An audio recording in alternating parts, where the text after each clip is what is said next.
Udaipur ऑप्थेल्मोलॉजिकल society व अलख नयन मंदिर आई इंस्टीट्यूट के संयुक्त तत्वाधान में प्रतापनगर स्थित अलख नयन मंदिर परिसर में आज पीजी करियर काउंसलिंग सेमिनार आयोजित की गई, जिसमें उदयपुर के 6 मेडिकल कॉलेज सहित निजी चिकित्सालयों के 100 से अधिक चिकित्सक, रेजिडेंट चिकित्सक सहित देश भर से 150 से अधिक चिकित्सक ऑनलाइन इस सेमिनार में भाग लिया।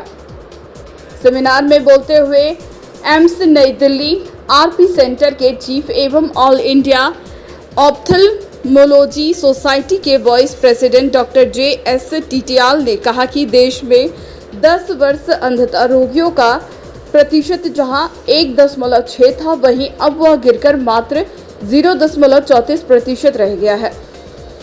लेकिन इसके बावजूद विश्व के सर्वाधिक अंधता रोगी भारत में पाए गए हैं। इससे चिंतित भारत सरकार ने अंधता निवारण के लिए रोगियों की स्क्रीनिंग कर अंधता का पता लगाने और आमजन को इस रोग के प्रति जागरूक करने का कार्य करने पर जोर दिया जा रहा है। उन्होंने कहा कि मोबाइल एवं अन्य इलेक्ट्रिक उपकरणों के कारण बच्चों में बढ़ रहे माओपिया रोग की रोकथाम को लेकर केंद्रीय शिक्षा मंत्रालय देश के सभी स्कूलों में बच्चों के लिए 1 घंटे की आउटडोर एक्टिविटी अनिवार्य रूप से लागू करने पर विचार कर रहा है। इससे बच्चों की आंखों के साथ साथ पूरी फिजिकल ग्रोथ पर सकारात्मक प्रभाव पड़ेगा। सरकार नई हेल्थ पॉलिसी ला रही है। 50 वर्ष से कम आयु के लोगों की आंखों के कॉर्निया में सफेदी आने पर अंधता बढ़ रही है। उन्होंने कहा कि काला पानी, मोतियाबिंद, मधुमेह के कारण होने वाले नेत्र रोगों के प्रति जागरूकता बढ़ाई जा रही है। अलख नयन मंदिर आई इंस्टीट्यूट के निदेशक डॉक्टर LM झाला ने कहा कि रेजिडेंट चिकित्सकों नेत्र रोग के क्षेत्र के बारे में आज विस्तृत जानकारी दी गई। उन्होंने बताया कि उन्हें आगे किस क्षेत्र में काम करना है और नेत्र रोग के किस क्षेत्र अपना भविष्य देखना है। डॉक्टर टीटियाल ने आज अलख नयन मंदिर नेत्र चिकित्सालय में विश्व की सबसे latest optical biometer ARGOS and Verion for digital cataract surgery machine का उद्घाटन किया। मैं doctor LS Jhala, medical director Alakh Nayan मंदिर आई इंस्टीट्यूट। आज हमारे लिए बड़ा सौभाग्य का दिन था कि हमारे साथ में डॉक्टर JS टीटियाल साहब, जो कि हमारे ऑल इंडिया ऑप्थेल्मोलॉजिकल सोसाइटी के वाइस प्रेसिडेंट हैं, और जो आपने नाम सुना होगा RP centre all India institute of medical sciences new Delhi, वहाँ के जो आई डिपार्टमेंट है उसके चीफ हैं।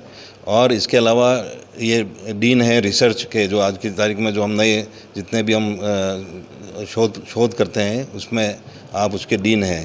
तो आपका उदयपुर पधारना हुआ था और हमारी कल रात में मीटिंग थी उदयपुर आई सर्जन्स की। और आज जो है जो लोग PG कर रहे हैं, हमारे यहाँ 6 मेडिकल कॉलेजेस हैं और 6 मेडिकल कॉलेज के करीब 70 से 80 रेजिडेंट डॉक्टर्स हैं जो आगे चल के भविष्य में हिंदुस्तान के आई सर्जन्स बनेंगे। तो उनको आगे कैसे अपना लाइफ को आफ्टर डूइंग MS कैसे उनको आगे किस सब्जेक्ट में, आँख में भी अब 6 डिपार्टमेंट हो गए, तो उसमें कौन से डिपार्टमेंट में जाना है, कौन कौन से इंडिया में ऐसे संस्थान है जहां उनकी अच्छी ट्रेनिंग हो सकती है, या अपना फ्यूचर आगे कैसे परस्यू करना है, उसकी गाइडेंस दी। और न केवल उदयपुर के ही रेजिडेंट्स को हमने ऑनलाइन ऑल इंडिया रेजिडेंट्स और ऑल राजस्थान रेजिडेंट्स को भी ऑनलाइन कनेक्ट किया है, और उन्होंने भी आपका गाइडेंस का जो लेक्चर था वो सुना है और उनसे जो सवाल थे उनके मन में वो पूछे। तो डॉक्टर टीटियाल सर। जहाँ तक अंधता का सवाल है, आप जानते हैं भारत देश जो है ये माना जाता है कि सबसे ज़्यादा अंधता से पीड़ित लोग जो है हमारे देश में ही हैं पूरे दुनिया के। उसमें सबसे ज़्यादा जो कारण है वो मोतियाबिंद है। अभी भी इतने सालों के बाद भी जो है मोतियाबिंद नंबर 1 कारण है अंधता फैलाने में हमारे देश में। और यदि हम 50 साल के ऊपर या 50 साल के नीचे की पॉपुलेशन देखें तो उसमें मोतियाबिंद नंबर 1 तो है। 50 साल के नीचे वाले में जो है, जो आगे की पुतली होती है जिसे हम कॉर्निया कहते हैं, उसमें जब सफ़ेदी आ जाती है या उसका फंक्शन ख़राब हो जाता है, उसके कारण से अंधता हो रही है। और साथ में स्कूल के बच्चों में मायोपिया का जो है प्रभाव बहुत बढ़ता जा रहा है। डायबिटिक रेटिनोपैथी से ब्लाइंडनेस बढ़ रही है। काला मोती की बीमारी जो है बढ़ती जा रही है हमारे सोसाइटी में। तो इसमें सरकार की तरफ से बड़े सारे योजनाएं आ रहे हैं जो कि 2-3 फेजेस में करने पड़ते हैं। पहला काम होता है स्क्रीनिंग करना। हम पूरे देश में इन सारी बीमारियों की स्क्रीनिंग करते हैं, सर्वे कर रहे हैं, जिससे कि पता चल जाए कि किस डिस्ट्रिक्ट में या किस प्रांत में किस तरह की बीमारियां सबसे ज़्यादा है और किस तरह से इन मरीजों का जो है इलाज कर सकें, जिससे कि इनकी बीमारी ठीक हो सके।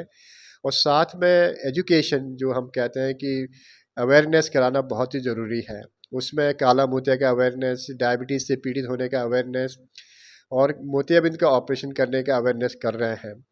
रिसेंटली जो है पूरे देश में जो आशा वर्कर्स हैं उनकी हम ट्रेनिंग कर रहे हैं कि वो मोतियाबिंद का स्क्रीनिंग कर सकें गांव-गांव में, और उन लोगों को डिस्ट्रिक्ट हॉस्पिटल ला करके ऑपरेशन करा दें।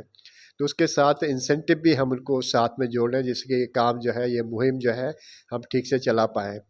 और तीसरा सबसे बड़ी जो एक आजकल जो पूरी नीति आयोग की तरफ से भी जोर इसमें लग रहा है, मिनिस्ट्री ऑफ हेल्थ से भी, कि बच्चों में मायोपिया का प्रोग्रेशन कैसे रोका जाए। क्योंकि हम देखते हैं कि धीरे-धीरे मायोपिया बच्चों में बढ़ती जा रही है। एक तो आप देखते हैं कि पास का काम, पढ़ने का काम ज़्यादा हो गया है, ऑनलाइन टीचिंग हो गई है, मोबाइल फ़ोन्स और जो इलेक्ट्रॉनिक मीडिया है उसके कारण से आँखों में बहुत ज़ोर पड़ रहा है।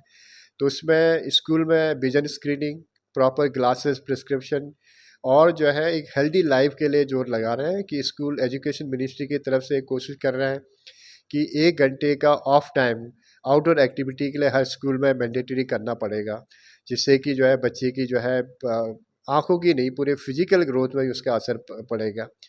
और एक उम्र होती है जिसे प्रेसबायोपिया कहते हैं, जिससे पास की चश्मा लग जाती है 40 साल की उम्र के ज़्यादा में।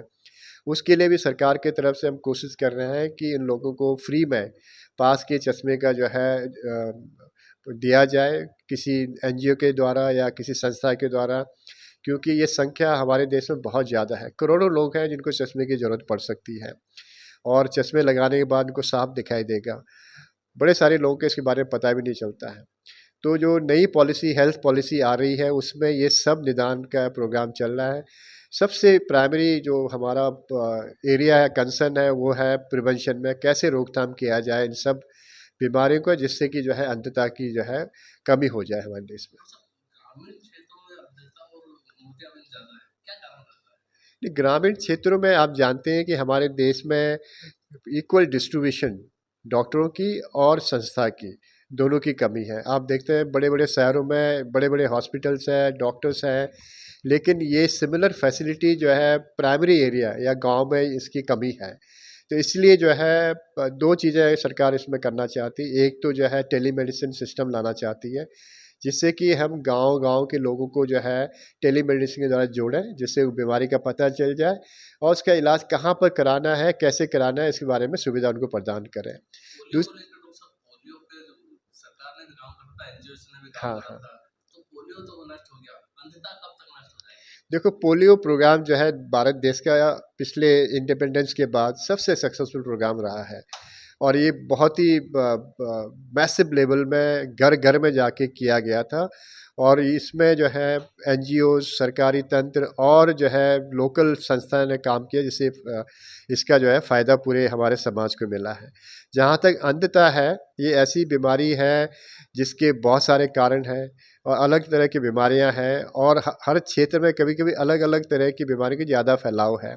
इसीलिए सरकार ये चाहती है कि सबसे पहला काम इसमें अवेयरनेस बढ़ाना है कि कैसे लोगों को पता चले कि कैसी बीमारी है, उसका इलाज कहाँ हो सकता है, कैसे हो सकता है और प्रॉपर स्क्रीनिंग हो जाए, जिससे पता चल जाए कि कौन सी बीमारी कितने मात्रा में किस जगह पर है। वहाँ पर कैसे संस्थान का हम वहाँ प्रस्ताव रखें, कैसे मैन पावर की ट्रेनिंग कराएँ, कैसे हम जो है सोसाइटी को इसमें इन्वॉल्व करें, क्योंकि अवेयरनेस सोसाइटी के थ्रू ही आनी है। जब हर लोगों को पता चल जाए कि बीमारी ये है, उसका इलाज हो सकता है, तब जाके ये मुहिम जो है आगे बढ़ेगा। पिछले कई सालों में हम देखते हैं जो अंधता का जो रेट है, जो प्रिवलेंस है ब्लाइंडनेस का भारत देश में, कम हुआ है। आज से 10-15 साल पहले 1.6% था, आज की डेट में 0.34% रह गया है। तो इसमें बहुत काम हुआ है, लेकिन जितना हमारी जो पॉपुलेशन है, मैग्नीट्यूड है, 0.3% भी जो है बहुत ज़्यादा नंबर है। तो अभी भी इसमें बहुत ज़्यादा काम करना है। तो हर 10 साल में इसको ब्लाइंडनेस प्रिवलेंस को कम करने की जो है चेष्टा हो रही है। Thank you sir. ओके, धन्यवाद।